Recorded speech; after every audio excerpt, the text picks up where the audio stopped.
matric 2025 তুলনাত 2026 টান হ'ব নেকি লগতে এক্সাৰসাইজ আৰু এক্সাম্পলৰ পৰা কোৱেশ্চনছ আহিবনে নাই আৰু চেঞ্জেছবোৰ তোমালোকে ইতিমধ্যে গমেই পাইছা 50% MCQ আৰু 50% থিওৰি থাকিব আৰু ইয়াৰ মাজতে তোমালোকৰ কাৰণে এই ভিডিঅ'টোত তিনিটা ভাল খবৰ লৈ আহিছো এই ভাল খবৰবিলাক কি এইটো ভিডিঅ'ৰ মাধ্যমত গম পাই যাবা নাম্বাৰ 1 খবৰটো হ'ল এইবাৰ এক্সাৰসাইজ আৰু এক্সাম্পলৰ পৰা কোৱেশ্চনছ আহিবনে নাই কাৰণ এইবাৰ হৈ যোৱা 2025 চনৰ মেট্ৰিক পৰীক্ষাত সোশিয়াল সায়েন্সৰ কোৱেশ্চনছ পেপাৰত অলপ এক্সট্ৰা মেকিং কোৱেশ্চনছ আহিছিল সেই কাৰণে তোমালোকে এইবাৰ সোশিয়াল সায়েন্স লাইন বাই লাইন পঢ়িব লাগিব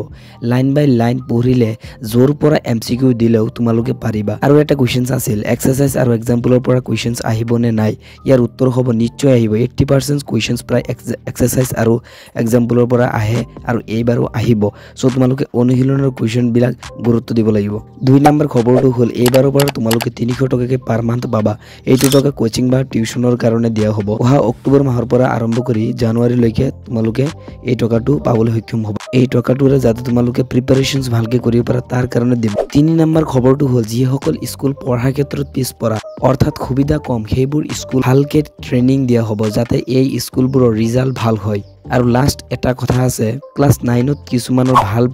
পাৰ্সেন্ট আছিল আৰু কিছুমানৰ বেয়া পাৰ্সেন্ট আছিল হেইটোলৈ দুখ কৰি থাকিলে লাভ নাই তুমি এইটো ভাবি লোৱা মোৰ ক্লাছ 9ত যিমান পাৰ্সেন্ট আছিলেই হেতু বাদ দিয়া এতে ক্লাছ 10ত মই ভাল ৰিজাল্ট কৰিম ভাল পাৰ্সেন্ট লৈ আহিম এইটো এটা নিজকে চ্যালেঞ্জ কৰা